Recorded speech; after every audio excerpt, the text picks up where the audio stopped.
de número 145.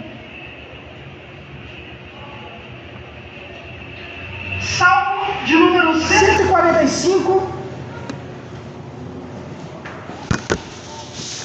Nós vamos fazer a leitura do verso 1 até o verso de número 12. Salmo 145, verso 1 até o versículo de número 12. Eu escolhi esse texto porque eu acredito que ele vai refletir bastante aquilo que nós vamos aprender sobre o movimento puritano. Amém? Diz assim: Eu te exaltarei, ó Deus, Rei meu, e bendirei o teu nome pelos séculos dos séculos e para sempre.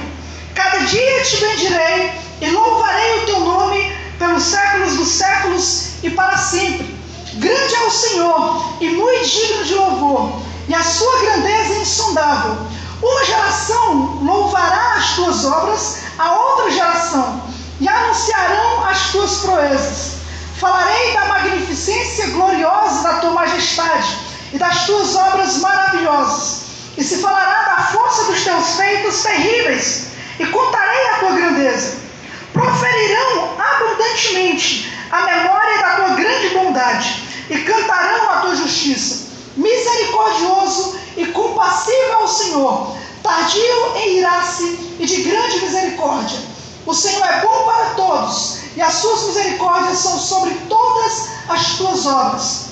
Todas as tuas obras te louvarão, ó Senhor, e os teus santos te bendirão.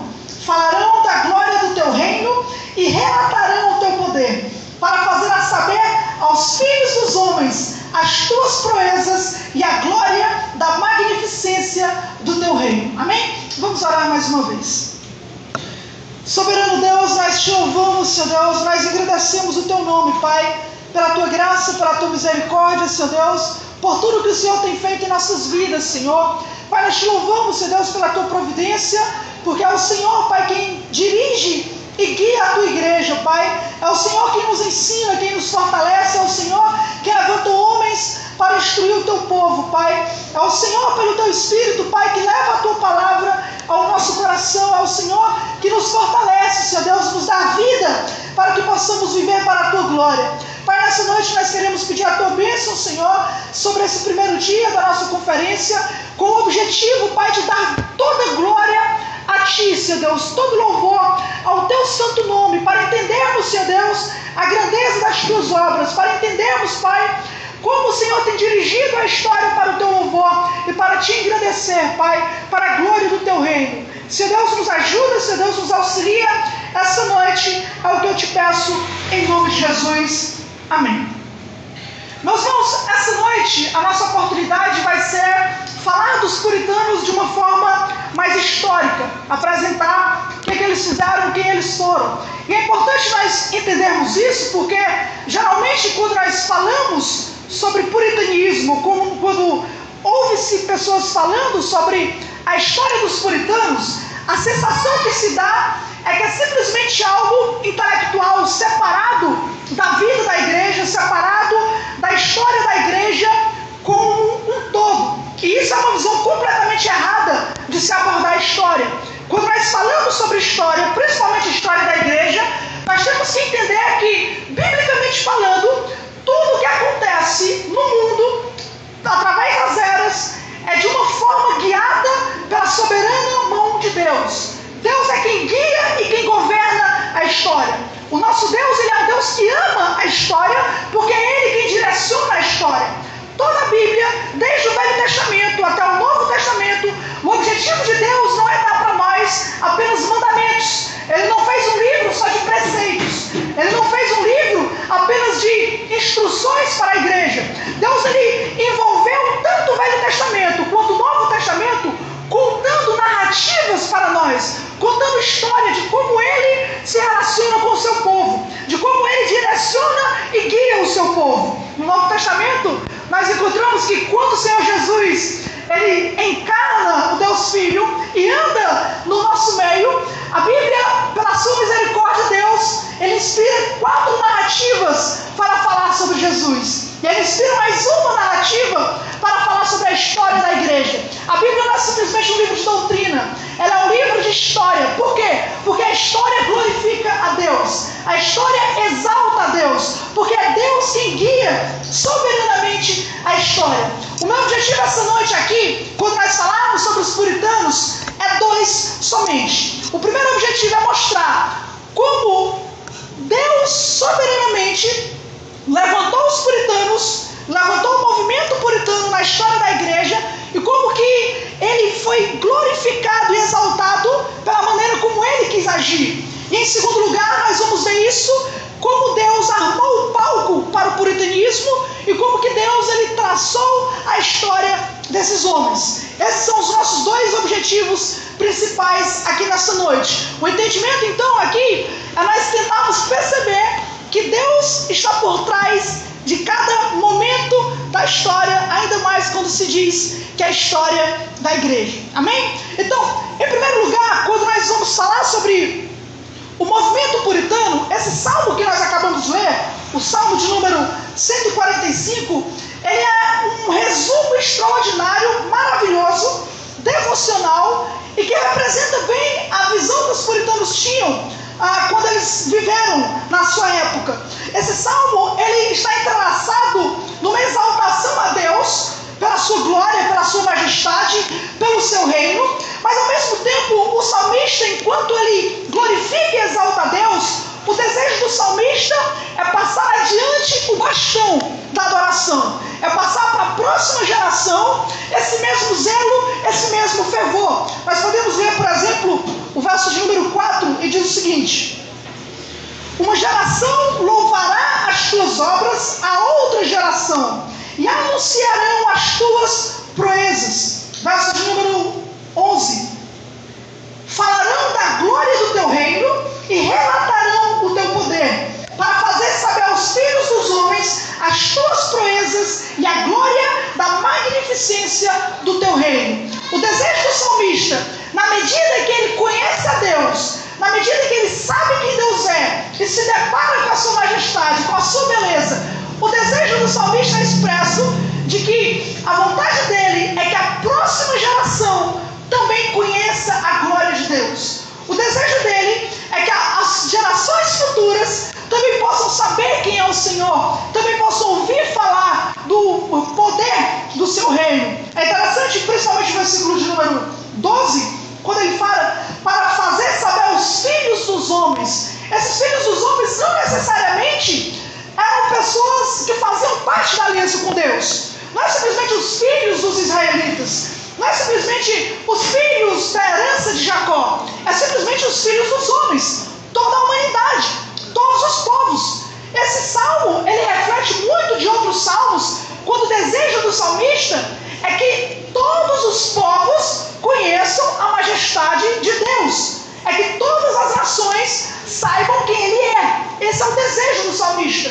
Como diz o salmo de número 100, né? Celebrai com júbilo ao Senhor todos os moradores da terra. Esse é o objetivo, esse é o desejo. Fazer com que Deus seja glorificado por todos os moradores da terra.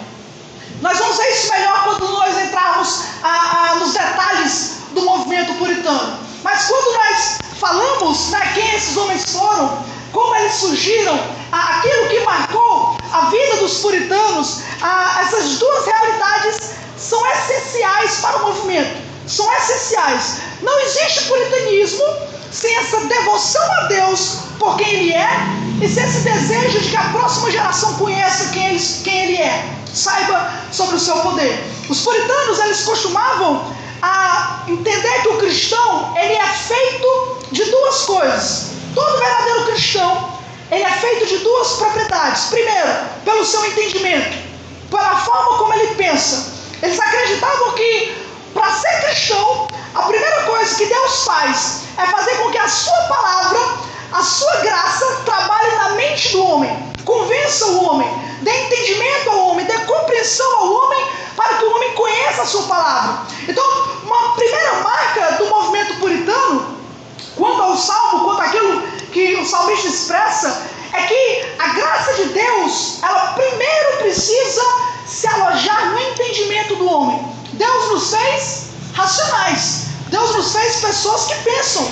conforme a sua imagem, conforme a sua semelhança. Portanto, para o movimento puritano, o cristão ele nasce pelo conhecimento.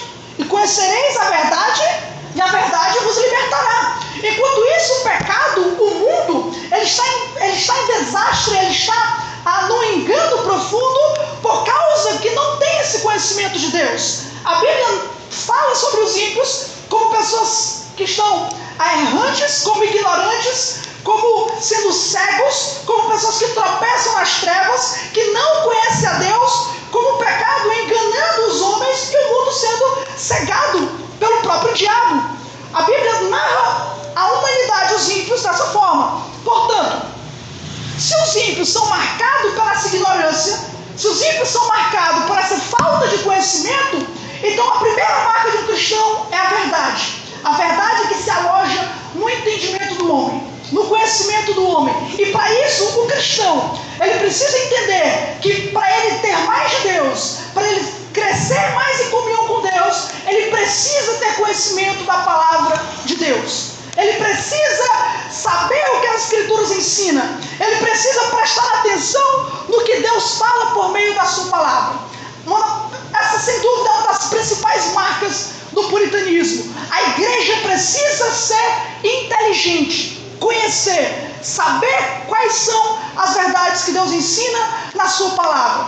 Quando nós olhamos para alguns puritanos específicos, nós vemos que isso era uma grande verdade. Por exemplo, John Owen, que Charles Spurgeon chamou John Owen de o príncipe dos teólogos puritanos. John Owen ele foi responsável por escrever o maior comentário de Hebreus na história da igreja. Sabe quantas páginas tem um comentário de Hebreus escrito por John Owen? 8.000 páginas. E disse que o original tem 12.000. 8.000 páginas. O que esse homem tem para dizer tanto sobre esse livro? Como ele consegue aprender tanto sobre as Escrituras? Como ele consegue ensinar tanto? Nós vimos naquela época, o culto ele era tão marcado pelo conhecimento, pelo entendimento da Bíblia, que as pessoas não diziam, vamos para o culto. Eles diziam, vamos à pregação. Você vai para a pregação hoje? Você vai ouvir a pregação hoje? O foco da igreja era no conhecimento. O foco dos puritanos era em saber o que Deus ensina pela sua palavra. E veja, não é simplesmente John Owen que foi um pastor, que foi alguém que foi vice-reitor da Universidade de Oxford, que é um grande estudioso. Mas se você pegar então um puritano, talvez até muito mais conhecido que o John Owen para nós, John Bunyan que escreveu O Peregrino, John Bunyan não tem a mesma intelectualidade universitária do John Owen. Ele não tinha, ele era um latoeiro. Você sabe o que é um latoeiro? Era alguém que andava nas ruas com um martelinho, levando alguma coisa para poder consertar latões, para consertar panela, para consertar alguma coisa. John Bunyan foi alguém que precisou trabalhar abundantemente na sua vida. Teve problemas financeiros, como qualquer um de nós aqui pode ter. Mas olha a devoção desse mesmo homem, de John Bunyan. Como a história conta. Spurgeon disse que se você pegasse John Bunyan e cortasse ele com uma faca, não sai sangue, sai versículo. Porque tudo que ele falava envolvia algo das Escrituras. Leia O Peregrino e toda passagem, toda forma com que o personagem caminha, a maneira como ele anda, você encontra uma verdade bíblica. E esse homem era um trabalhador, como qualquer um de nós. Acordava cedo e tinha que ir para casa no outro dia. Ele era alguém que não era um pastor de igreja, ele servia a igreja. Ele não era um pregador oficial, ele era um pregador convidado pelas igrejas, simplesmente. E ele era um homem que entendia que o desejo de um cristão tem que ser conhecer a Bíblia o mais fundo possível. Porque a graça, ela vem pelo entendimento. Precisa conhecer as Escrituras. Precisa saber quem é Deus através da palavra de Deus. É interessante que naquela época, os principais cultos, como de costume, era o culto de domingo. Geralmente na semana não tinha culto de noite, como atualmente nós temos, né? Graças à energia, é mais fácil a gente se reunir pela noite na semana. Mas por conta disso, sabe o que os puritanos criaram na sua época? Cultos pela manhã, cultos matinais, às 5 da manhã, às 6 da manhã, para o trabalhador conseguir ir para o culto antes de ir para o trabalho. Para eles poderem ouvir a palavra, a pregação de algum pastor local, antes de ir para os seus trabalhos do dia a dia. E gente, Mas quando nós falamos de puritanismo, não é só doutores. A igreja amava as escrituras. A igreja era a marca da igreja querer ouvir a pregação, querer conhecer mais de Deus. Conta-se que uma vez um puritano chamado Lawrence Chatterton foi chamado para pregar numa vila, e então várias pessoas, o povo de outras vilas foram para ouvir ele pregar, e ele pregou meia hora, pregou uma hora, ele pregou 2 horas. Depois que ele pregou 2 horas, ele viu que estava muito avançado o tempo, né? Ele disse: não, irmãos, eu vou ter que, desculpe pelo tempo, vou ter que parar. Aí o povo disse: não, continue, termine. Você terminou? E a multidão insistiu com ele para que ele terminasse de pregar por mais de 2 horas um sermão. Por conta desse entusiasmo pela palavra, né, a Bíblia na mão do povo, algumas pessoas como o J. Packer, que é um grande historiador dos puritanos, ele tenta defender o movimento puritano não como mais um movimento histórico, mas como um movimento de avivamento dentro da igreja. Porque geralmente os puritanos não são vistos como um movimento de avivamento. Quando nós perguntamos qual foi o primeiro grande avivamento, Jonathan Edwards, né? Pecadores na mão de Deus virado, George Whitefield. Mas esse homem, J. Packer, ele tenta defender que não, que o movimento puritano foi um movimento de avivamento, e que geralmente não é visto dessa forma por causa da duração. Avivamento sem início, meio e fim. São 5 anos, são 10 anos, às vezes, pela graça de Deus, são 15 anos. Sabe quanto tempo durou mais ou menos em média o movimento puritano? Mais de 100 anos na história da igreja. Foi um movimento zeloso. Se você pegar o ano de 1560, quando estava iniciando o puritanismo, e se você terminar em 1660, 100 anos depois, você percebe que o movimento parece que não está findando, está aumentando, está crescendo. É aí que começam a surgir os livros, é aí que começam a surgir os grandes comentários da Bíblia, porque esse movimento é um movimento que desejava conhecer a palavra de Deus. Nos avivamentos, por exemplo, havia cultos que duravam 9 horas. Havia cultos puritanos que duravam 9 horas. Havia momentos puritanos que duravam esse tempo. Havia reuniões, às vezes na Assembleia de Westminster, havia reuniões que antes de iniciar a reunião, o rapaz era chamado para orar, e eles oravam 1 hora, 1 hora e meia, antes de iniciar uma reunião. E para nós é um absurdo, não é? Por que é um absurdo? Porque não estamos acostumados. Não estamos acostumados. Houve nesse movimento algo especial, uma graça especial da parte de Deus, que só pode ser explicado pela soberania de Deus apenas. Mas, em segundo lugar, o movimento puritano, ele não era só esse movimento de entendimento, não era só um movimento de você ser intelectual e conhecer demais a Bíblia. Thomas Watson disse que você pode conhecer a Bíblia para iluminar o seu caminho para o inferno. Eles sabiam que o homem pode conhecer as Escrituras e não ser salvo. Mas, em segundo lugar, uma grande ênfase puritana é que Deus ele não simplesmente dá um entendimento para o homem, mas que o objetivo desse entendimento é ser descido para o coração, para que o cristão tenha emoções santas diante de Deus. O cristão é aquele que medita, é verdade, mas aquele que medita na lei do Senhor porque tem prazer nela. O cristão é aquele que tem a lei de Deus, é verdade, mas tem a lei de Deus escrita no seu coração. O cristão é aquele que conhece teologia, doutrina, é verdade, mas aquele que gosta, quer conhecer, porque quer viver a teologia, quer viver a doutrina. Então eles defendiam uma teologia ortodoxa, bíblica, mas uma prática de vida santa, piedosa. Precisa haver no cristão tanto o seu entendimento da palavra de Deus, mas essa palavra precisa fluir na sua vida real, na sua vida pessoal, na sua vida diária. Eles aproveitavam as pregações e os sermões para poder viver aquilo que eles estavam ouvindo. Por exemplo, quantos de nós aqui conseguem lembrar o que foi pregado domingo passado e domingo atrasado? Quantos de nós conseguimos agarrar a palavra e guardá-la no nosso coração? O que mudou na sua vida depois da pregação?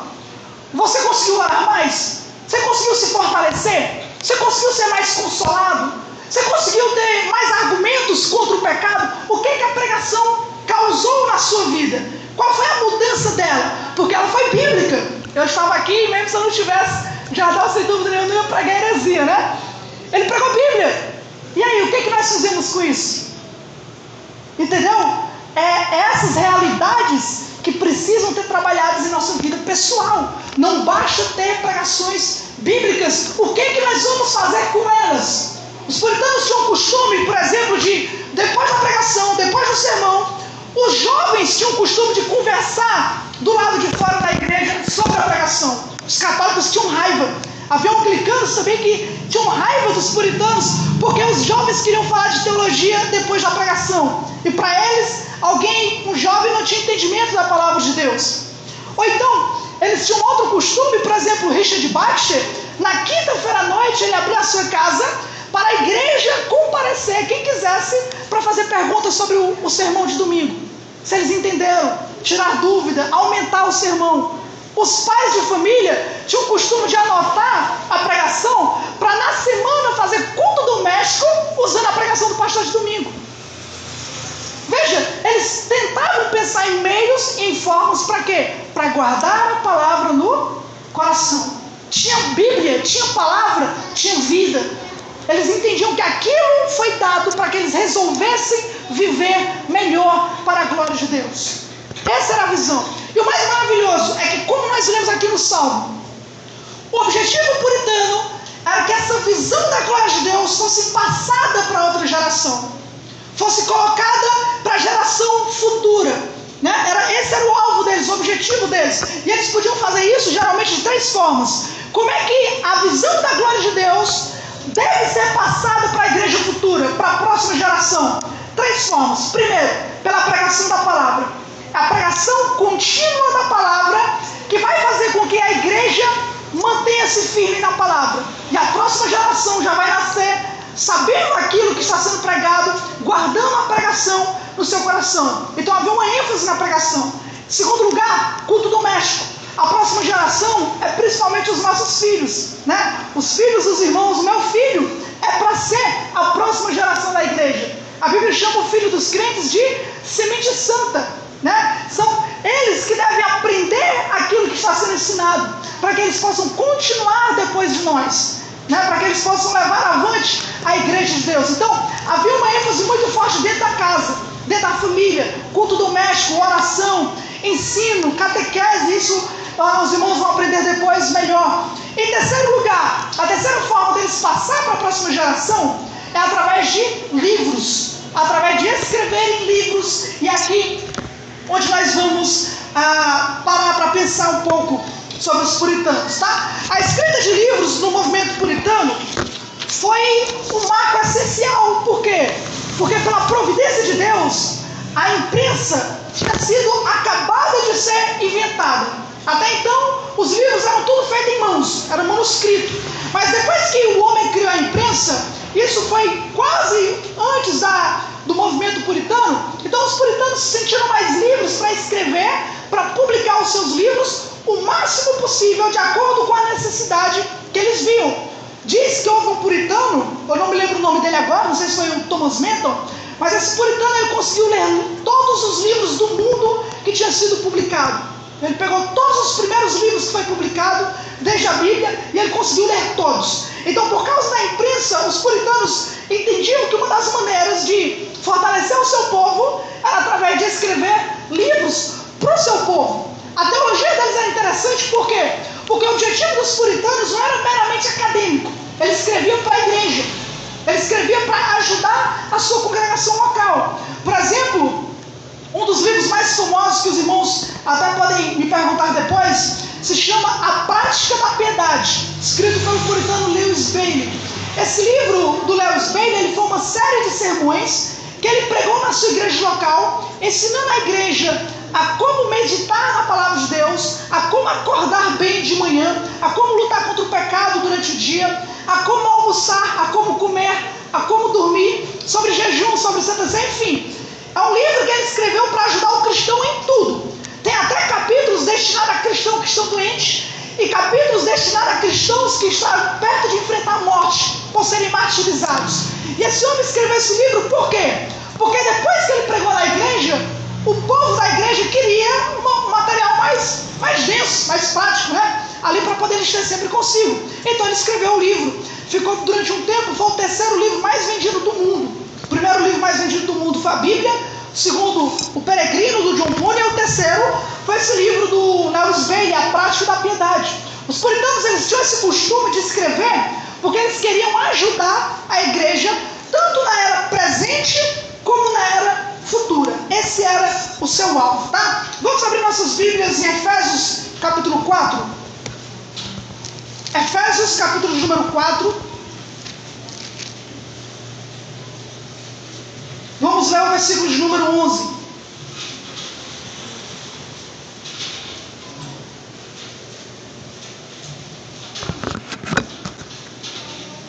Efésios 4, verso 11. Amém?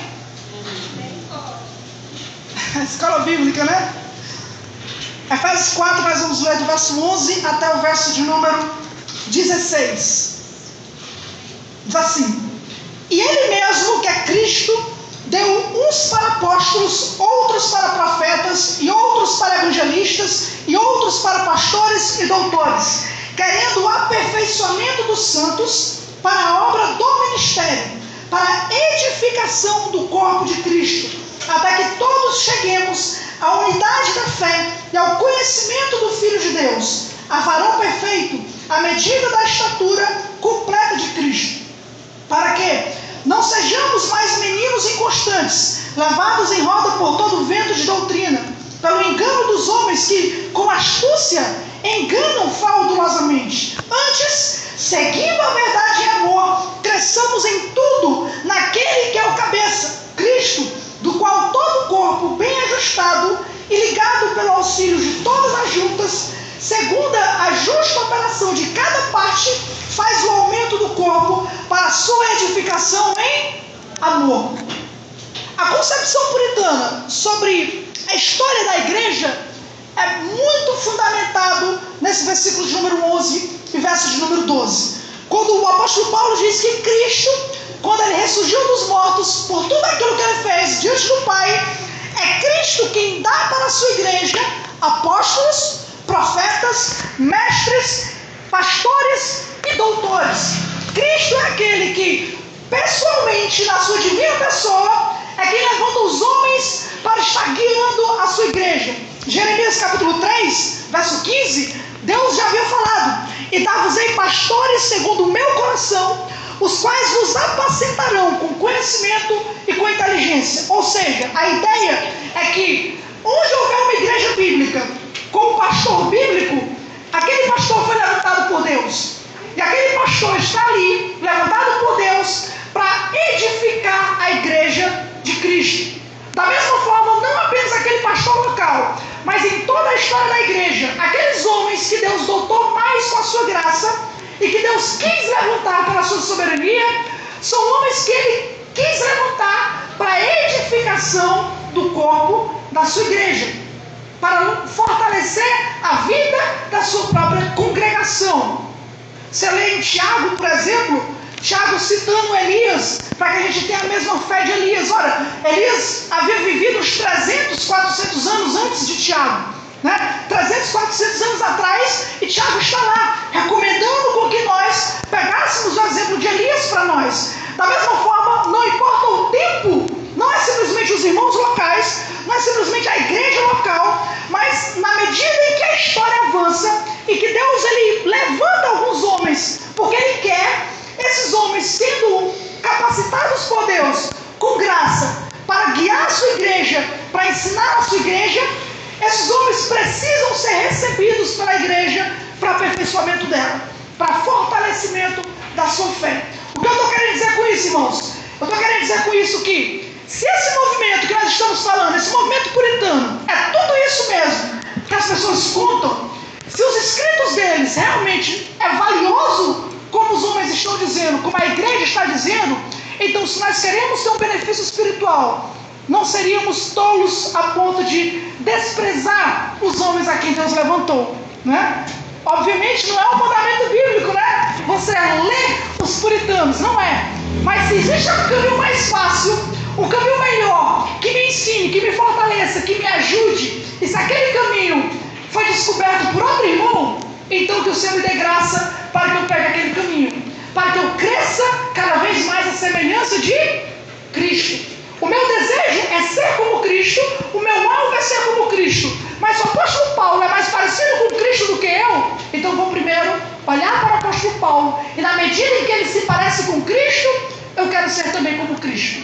Por isso Paulo diz: sede meus imitadores, como eu também sou de Cristo. O alvo é esse. Uma vez um certo homem escreveu, eu nunca descobri quem é esse homem, mas ele disse que, pela graça de Deus, pareceu que Deus levantou o movimento puritano para escrever para gerações futuras com o objetivo de alimentar a igreja das próximas eras. Ele acreditava que Deus levantou esse movimento, deu graça, deu entendimento, deu sabedoria. Esse movimento não prosperou em tudo que eles queriam, Deus não permitiu que isso acontecesse, mas eles escreveram de tal forma que esse homem diz: aquilo que eles escreveram é tão rico, tão valioso, que eu acredito que Deus fez isso para alimentar a igreja no futuro, nas próximas eras. E isso foi uma verdade. O movimento se findou mais ou menos ali no século de número 17. No século de número 18, nós encontramos Jonathan Edwards como um grande homem de Deus, um grande avivalista, né? Um grande pastor da igreja. E Jonathan Edwards, ele era um fiel leitor dos puritanos. Ele recomendava a leitura dos puritanos. Outro homem na mesma época, George Whitefield. George Whitefield, ele falou o seguinte, ele escreveu: os puritanos eram luzes incandescentes e brilhantes. Embora mortos, por seus escritos eles ainda falam. Uma unção peculiar os acompanha até esta hora. George Whitefield, que foi provavelmente um dos maiores evangelistas na história da igreja, procure conhecer esse homem. Ele se alimentava dos puritanos e reconhecia: esses homens morreram, mas Deus deu a eles uma graça tal que pelos escritos eles ainda falam. No século seguinte, o século de número 19, nós encontramos pastores como Charles Spurgeon, né, recomendando os puritanos. Spurgeon, quando ele morreu, ele deixou para trás uma biblioteca de quase 12 mil livros. Desses 12 mil, mais da metade eram livros escritos por puritanos. Spurgeon disse que a era puritana foi a era dourada da literatura evangélica. Ou seja, a era dos puritanos foi a época dos melhores livros, dos melhores ensinos, das mais profundas teologias, foi a época dos puritanos. E realmente, comparar os livros, os irmãos, na minha própria experiência eu digo, comparar os livros que nós lemos hoje com os livros dos puritanos, existe uma diferença muito grande. Não só no sentido intelectual, você tem que entender doutrina, mas principalmente no sentido devocional, de levar você a querer aprender mais de Deus e depois ir para a oração, e depois querer mais para a sua vida prática. Os escritos dos puritanos sobre trindade, sobre oração, sobre santidade, sobre pecado, são os melhores livros que eu já li. Isso é uma experiência minha, tá? Se você está procurando um livro, se você quer crescer, procure o conteúdo puritano. Procure os livros deles e aí experimente, né? Veja com seus próprios olhos. Spurgeon disse que a era dourada foi a era dos puritanos. Ele ainda disse mais, ele disse que os homens modernos seriam grandemente abençoados se comessem das migalhas que caem da mesa dos puritanos. Frase pesada, né? J.C. Wiley também foi um grande homem. Ele escreveu: os puritanos, como um grupo, fizeram mais para elevar o caráter nacional do que qualquer outra classe da sociedade inglesa ao longo da história. Amantes fervorosos da liberdade civil, prontos para morrer em sua defesa, poderosos nos concílios, não menos corajosos no campo de batalha, temidos em toda a Europa, invencíveis no lar enquanto unidos, grandes por meio de seus escritos e não menos valorosos com suas espadas. Temendo muito a Deus e pouco aos homens, eles foram uma geração de homens que jamais receberam de sua nação a honra que mereciam. J.C. Wiley reconhecia neles essa marca distinta, grandiosa, maravilhosa, né, que Deus concedeu a esse grupo, a esse movimento. E olha, ele escreveu isso aqui 200 anos depois das mortes dos puritanos, depois que os puritanos passaram. Se entrar no século XX, então temos o Dr. Martin Lloyd Jones, considerado o maior pregador do século XX, que ele estimava e fez de tudo para influenciar a leitura dos puritanos. Nós podemos falar de Leonard Ravenhill, também comentou bastante sobre os puritanos, ou David Wilkerson, que teve uma crise de fé e só foi ajudado pelos livros dos puritanos. Enfim, não importa a era, parece que aquele homem que eu não sei nem quem é o nome, estava certo. Deus concedeu uma graça tal aos puritanos que parece que o objetivo era abençoar a igreja das gerações futuras. Atualmente, a graça aí a homens como John Piper, Paul Washer, o Joel Bick, principalmente, provavelmente o maior estudioso de puritanismo vivo ainda, esses homens tentam traduzir suas obras, compartilhar suas obras o máximo possível para abençoar a igreja, e a igreja tem sido abençoada por meio dessas obras. Já disse um certo alguém: se alguém fala algo melhor do que você, então deixe que ele fale por você. Se eles falaram algo melhor do que eu, então deixe com que eles falem, né? Deixe com que eles cresçam.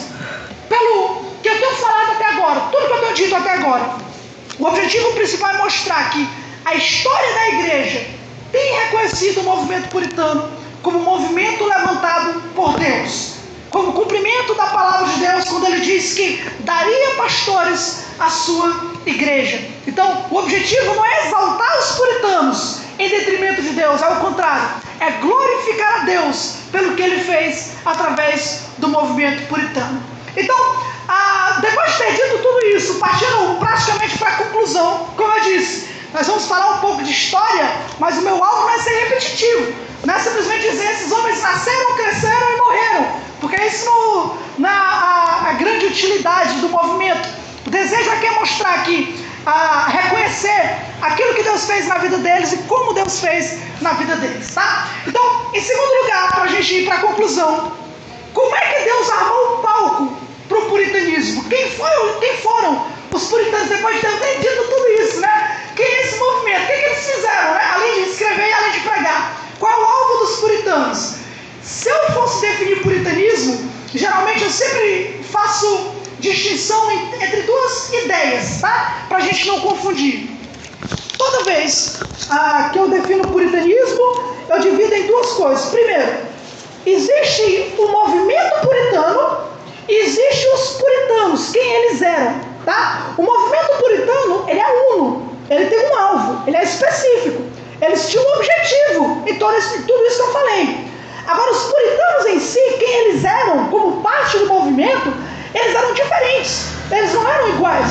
Havia puritanos presbiterianos, havia puritanos batistas, havia puritanos calvinistas, a grande maioria, na verdade, era calvinista, mas também havia puritanos arminianos, que criam o arminianismo e também foram reconhecidos como puritanos. Então, quem eles foram? Eu poderia dizer que os puritanos, eles foram homens e mulheres que amavam a glória de Deus e tentavam, nas suas diferenças, glorificar a Deus. O presbiteriano é presbiteriano porque acha que Deus é mais glorificado assim. Um batista é batista porque acha que Deus é mais glorificado assim. Então, os puritanos havia essas distinções, essas diferenças. Agora, o movimento puritano em si, o objetivo principal que juntava todas essas diferenças era só um, tá? Eu vou definir aqui para vocês o que foi o puritanismo, na minha concepção, na minha definição. O puritanismo, ele foi um movimento que surgiu da reforma protestante realizada na Inglaterra durante os séculos 16 e 17. Originou-se intensamente debaixo do reinado da rainha Elizabeth I. Então, vocês têm que entender que o movimento puritano, ele se dá início ali de uma forma intensa dentro da reforma protestante que estava acontecendo na Inglaterra. No início ali da reforma protestante da Inglaterra. Então, vamos tentar contextualizar aqui para os irmãos entenderem o que está acontecendo, o que aconteceu. O Brasil foi descoberto em 1500 pelos portugueses, oficialmente. 1500 o Brasil foi descoberto. 1517, 31 de outubro, Martinho Lutero ele dá o pontapé inicial para a reforma protestante. 1517, 31 de outubro. Então, ali na Alemanha, Martinho Lutero dá o pontapé inicial para a reforma protestante. 2 anos depois, 1519, agora não na Alemanha, na Suíça, um homem chamado Ulrich Zwinglio, ele anuncia para a sua igreja que agora ele vai pregar a Bíblia capítulo por capítulo, a partir de Mateus capítulo 1 até o final. Esse homem, ele iniciou ali uma reforma paralela com Martinho Lutero na Suíça. Então, nós já temos aqui Alemanha, Suíça. 1534, o rei da Inglaterra, o rei Henrique VIII, ele se separa da Igreja Católica e dá início à reforma protestante defeituosa, como nós vamos ver, dentro da Inglaterra. Então você percebe que está tendo um problema aqui. O que é? A Igreja Católica durante séculos dominou o cenário religioso. Durante séculos. Em 1517, Lutero abalou a Igreja Católica com a Reforma Protestante. Em 1519, a Suíça foi abalada por causa de Eurico Zwinglio. E então, em 1536, João Calvino iria chegar em Genebra, também na Suíça, e iria avançar a Reforma Protestante lá. O que acontece? A Igreja Católica, ela se junta para fazer um concílio chamado Concílio de Trento. É uma contra-reforma. Por que eu falei do Brasil? Porque em 1549, os jesuítas, né, os missionários católicos, eles começam a ter um trabalho mais intensivo aqui no Brasil para poder catequizar os índios. A ideia é, vamos fortalecer o catolicismo nesse país que acabou de ser descoberto. Já tinha católico aqui? Já tinha.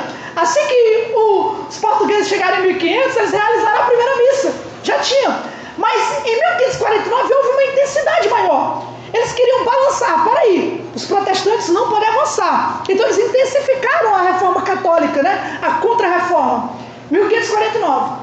1557, João Calvino envia para o Brasil missionários.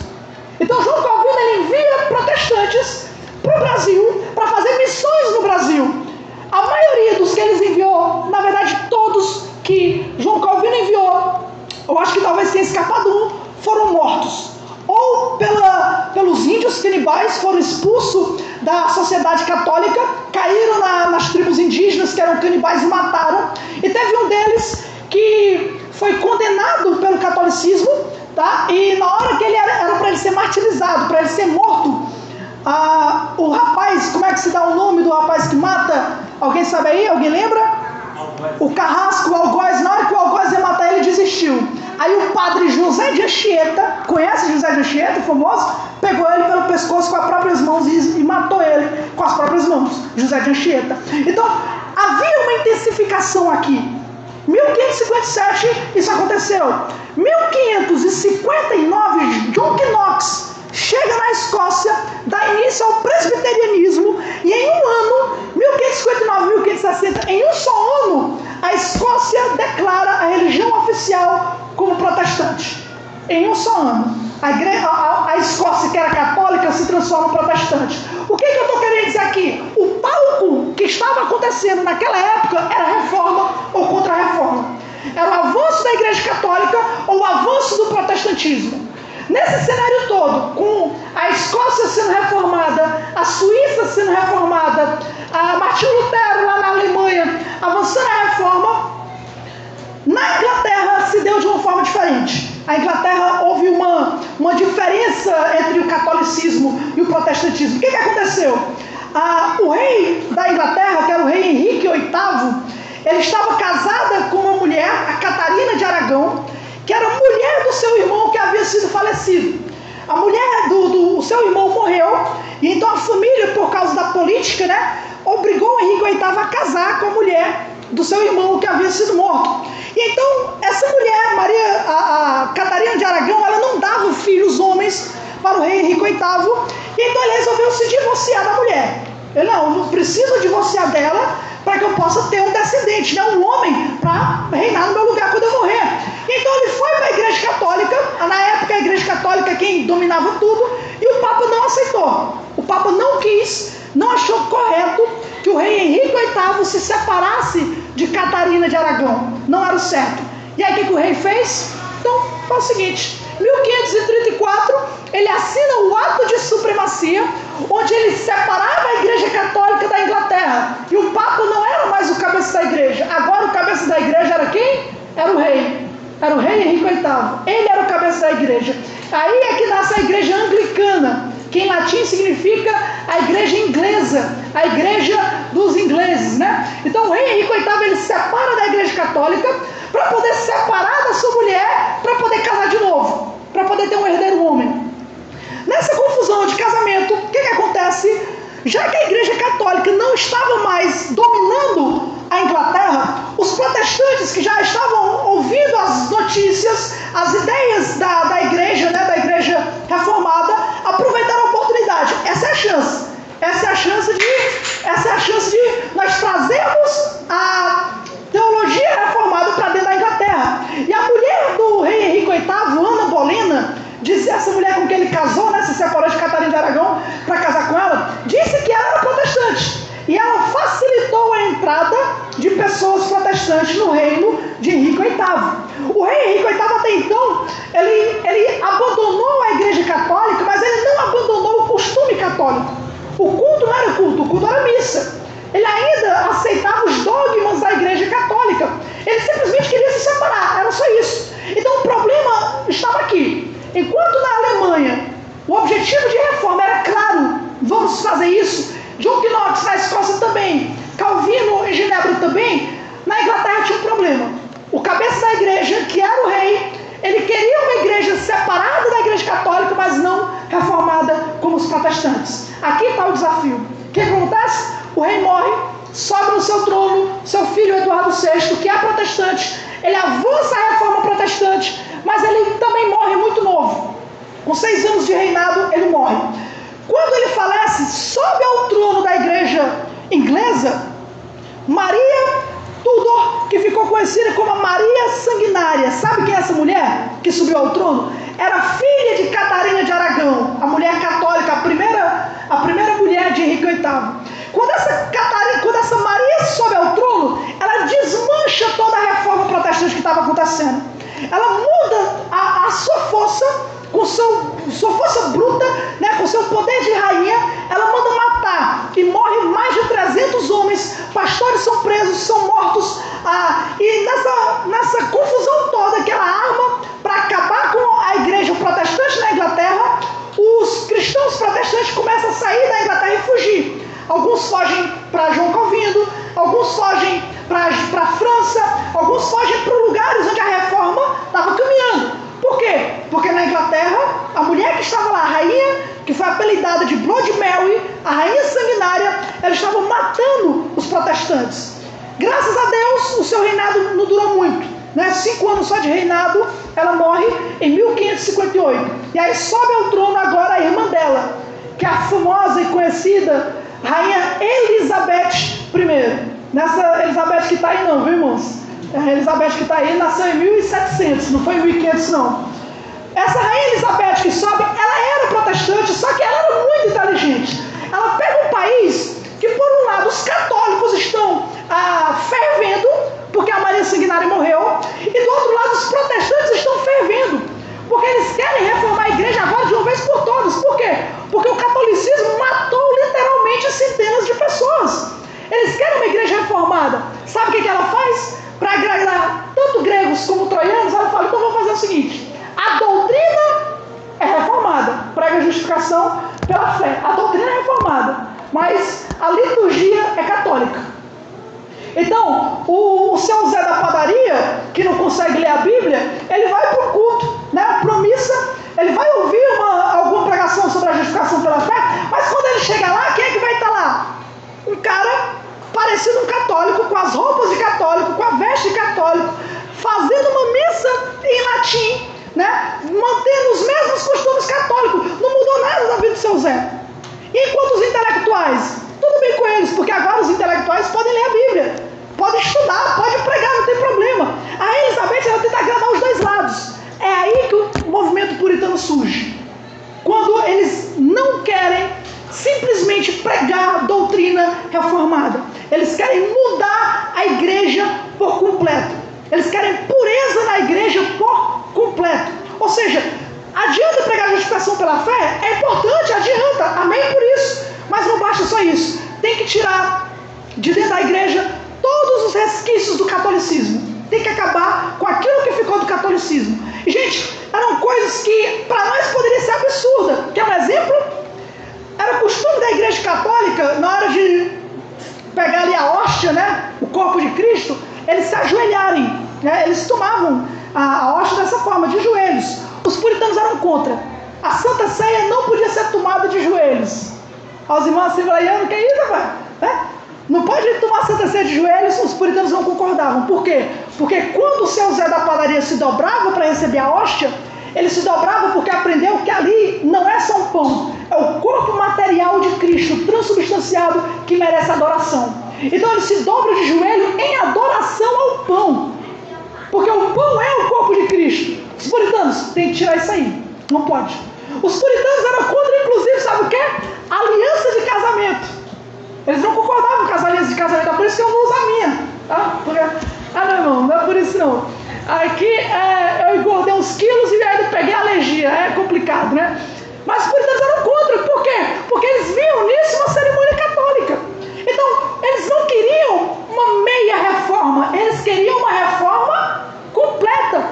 Por isso a ideia, o nome puritano é o quê? São pessoas que querem pureza demais.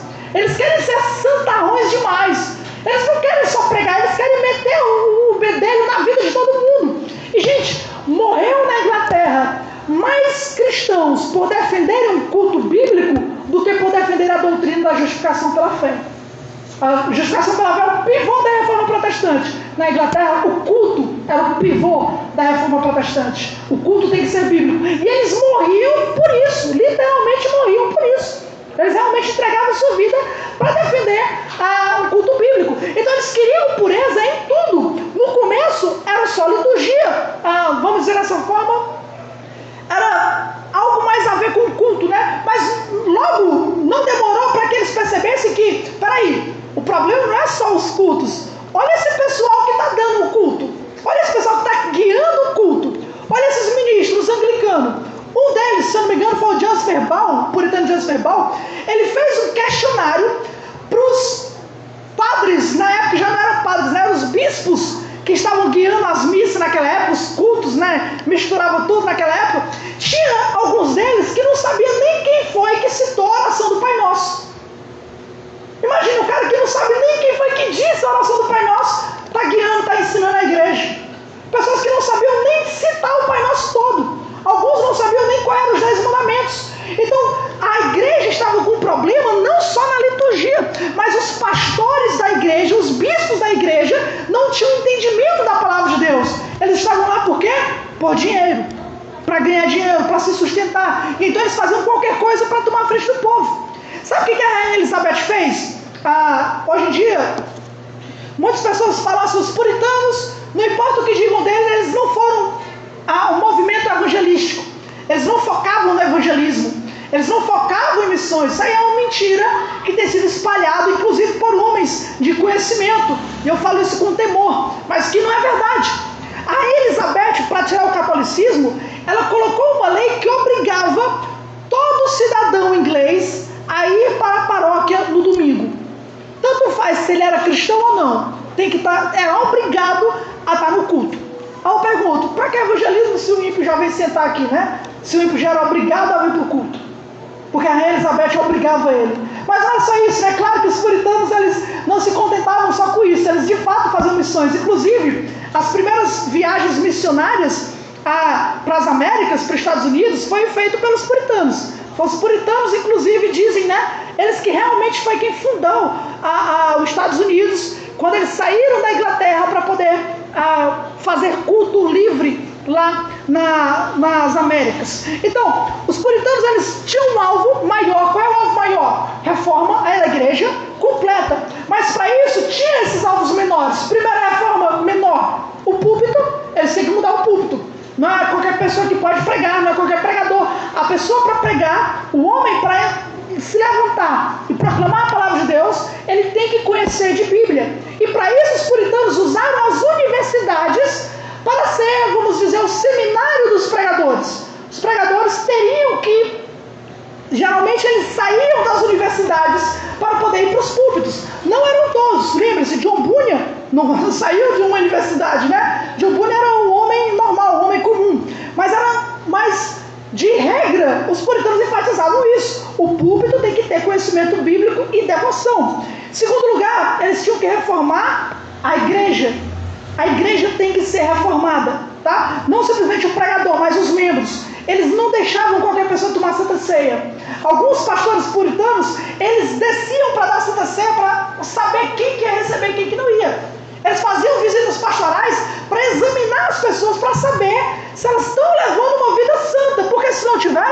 eles não permitiam participar da ceia do Senhor. Parece um absurdo, né? Mas eles faziam isso, tamanho zelo que eles tinham pelo sacramento, né? Pelo corpo de Cristo ali na ceia do Senhor. Então havia uma ênfase muito grande no que significava ser reformado. Para nós hoje, o que é ser reformado?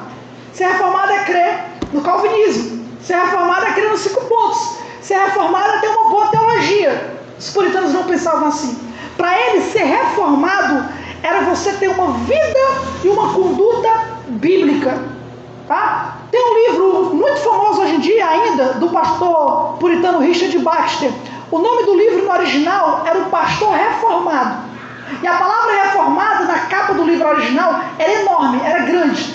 Mas o próprio Richard Baxter não era tão ortodoxamente reformado. Ele tinha uma justificação pela fé, uma ideia muito estranha, né? Mas o que ele queria dizer? Ele queria dizer que ser reformado era uma pessoa que, além de ter uma doutrina bíblica, tinha uma vida santa, uma conduta santa. Ah, fulano crê nas doutrinas da graça, mas ele vive igual o inimigo. Não é reformado. Essa pessoa não é uma pessoa reformada. Ela tem uma teologia reformada, mas ser reformado não é simplesmente ter a lei de Deus. A lei de Deus tem que estar escrita no coração. Em terceiro lugar, eles tentavam reformar as famílias. As famílias também precisam ser reformadas. Os pais de famílias, eles tinham o dever de conduzir a sua família na igreja e dentro de casa. Inclusive, em algumas colônias puritanas nas Américas, o pai de família que não conduzia o culto doméstico, ele era expulso da igreja. Ele era retirado da igreja. Ele estava quebrando uma aliança com Deus, que Deus ordenou com que ele ensinasse o seu filho no caminho que ele deve andar. Quando ele leva uma vida sem culto doméstico, ele está levando uma vida em pecado. Ele está levando uma vida sem ensinar o caminho de Deus ao seu filho. Portanto, os puritanos entendiam isso como uma vida ímpia. Alguém que não conduz sua casa é um ímpio, né? Então eles tinham essa ideia, para você ver como o negócio era zeloso, né? Realmente é de fato. Hoje em dia nós... Não, peraí, irmão, realmente não é dessa forma, né? Nós temos ressalvas quanto a isso. Mas para os puritanos, a família, ela deveria ser uma família zelosa, uma família reformada. E por fim, a sociedade deveria ser uma sociedade reformada. Não no sentido de que todo mundo da cidade vai se converter, mas no sentido daqueles que são convertidos vão fazer uma grande diferença na cidade em que eles estão. Eles vão trabalhar para a glória de Deus. Eles vão estudar para a glória de Deus. Eles estão caminhando e ver algo ímpio, eles vão agir de uma forma que Deus fosse glorificado. A ideia é que o cristão precisa estar na sociedade de uma forma ativa para a glória de Deus. Por quê? Porque foi Deus quem fundou as cidades. Foi Deus quem levantou os muros das cidades. Foi Deus quem deu a sociedade para o homem. Quando a Bíblia diz que Deus olhou para o homem e o homem disse que não era bom o homem estar só, a gente imagina logo que o homem está sozinho porque ele não tinha uma esposa. Mas não é só por isso. O fato do homem se sentir só é porque o nosso Deus, ele é um Deus trino. Por toda a eternidade, o Pai teve comunhão com o Filho teve comunhão pelo Espírito. Quando Deus ele cria o homem à sua imagem e semelhança, o homem foi criado com o coração inclinado a se relacionar com pessoas como ele. E de uma forma mais íntima, Deus ele não criou amigos para Adão. Deus não criou uma comunidade para Adão. Para representar essa comunhão íntima da Trindade, Deus criou uma esposa para Adão. Então os puritanos entendiam que se é Deus que coloca as famílias, se é Deus quem inicia a cidade, o cristão, ele deve fazer de tudo, por todos os meios, para glorificar a Deus na cidade. Primeira pergunta, talvez a pergunta mais famosa na história da igreja. Qual é o fim principal do homem? O fim principal do homem é glorificar a Deus e se alegrar-se nele para sempre. A pergunta não é qual é o fim principal do cristão. Essa não é a pergunta. A pergunta é do homem. O homem, qualquer homem criado por Deus, foi criado para a sua glória. Uns glorificarão a sua graça pela salvação, outros glorificarão a sua justiça pela condenação. Porque os homens foram criados com esse propósito. Deus os criou e os traz à vida com esse propósito. E isso é importante, por quê? Porque atualmente a ideia é o quê? A ideia é que a igreja não pode trazer mandamentos para o mundo, né? A igreja quer ensinar o ímpio a ser cristão. Está errado. Quem é que vai julgar os ímpios no final das contas? Quais são os mandamentos que Deus vai usar para julgar os ímpios? Se não é os mesmos mandamentos que Ele dá à sua igreja, os 10 mandamentos. Não matarás, não roubarás, não furtarás. Não são mandamentos só para a igreja, são mandamentos para aqueles que Deus criou, para todos os homens que nascem, foram criados para a sua glória. Com essa concepção, os puritanos entendiam: a minha vida não pode se prender a 4 paredes. Você está aqui em 4 paredes, você precisa glorificar a Deus lá, onde Deus não está sendo glorificado. Precisa plantar uma bandeira do Evangelho lá, onde Deus ainda não está sendo exaltado por aqueles que Ele criou. Nós que criamos na doutrina da eleição, existem eleitos, homens que Deus escolheu, que estão vivendo nas drogas, que ainda não foram salvos, ainda não se arrependeram, estão tendo as suas vidas terríveis, e Cristo morreu para dar alegria a eles, e eles estão mortos em seus delitos e pecados. Esses homens precisam ser despertados pela igreja, pela pregação. Por isso Paulo disse: eu entrego a minha vida por amor dos escolhidos, para que conheçam a Cristo. Essa é a ideia. Então, irmãos, o que eu tentei fazer aqui para a gente encerrar, para a gente finalizar, é tentar, como já diz o nome da primeira palestra, né? Da primeira sessão de hoje, a história puritana é uma história de Deus que levanta homens para a sua igreja. Tudo o que aconteceu, tudo o que eles fizeram, tudo o que eles escreveram, o objetivo maior naquilo que é bíblico é Deus com o objetivo de fortalecer a sua igreja. Se sua igreja tem sido abençoada através dos séculos por causa desses homens, irmãos, que nós possamos nos juntar a eles, no sentido de aprender, no sentido de saber o que eles têm para dizer para nós, no sentido de saber viver como eles viveram, de entender a Bíblia da forma como eles entenderam. Se isso nos fará mais parecidos com Cristo, se isso irá glorificar mais a Deus. É difícil? Às vezes você vai ter que engolir um sapo, às vezes você vai ter que engolir um sapo, mas é necessário, se isso servir você para glorificar a Deus. Amém? Vamos orar em nome de Jesus.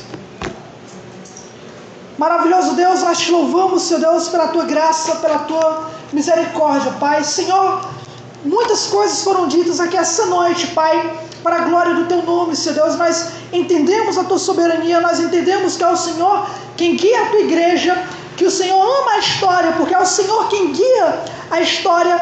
Mas nos ajuda, Senhor Deus, com aquilo que há de melhor em nossa vida, ao nosso redor, para te servir, Pai. Abre nossos olhos para o que há de melhor, para as melhores formas, os melhores caminhos, as melhores maneiras que o Senhor nos deu, as melhores ferramentas dadas por Ti.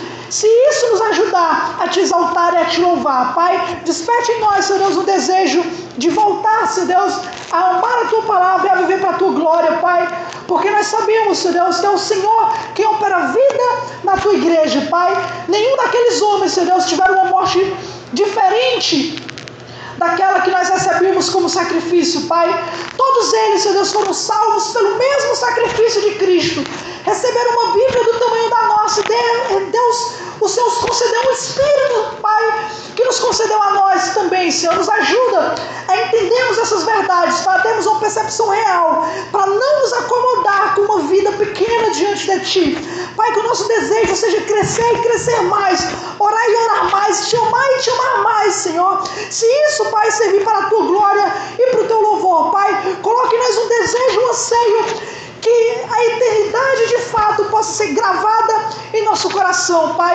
Só o Senhor pode fazer isso, Senhor. Só Tu, Senhor Deus, com a Tua graça, com o Teu poder, com o Teu amor, com o Teu zelo, pode zelar pela Tua igreja, para a Tua glória. Então, Deus, que o Senhor nos desperte para estarmos prontos, para estarmos diante de Ti, para Te louvar por toda a eternidade, para a glória do Teu nome, pelos séculos eternos. Amém, amém.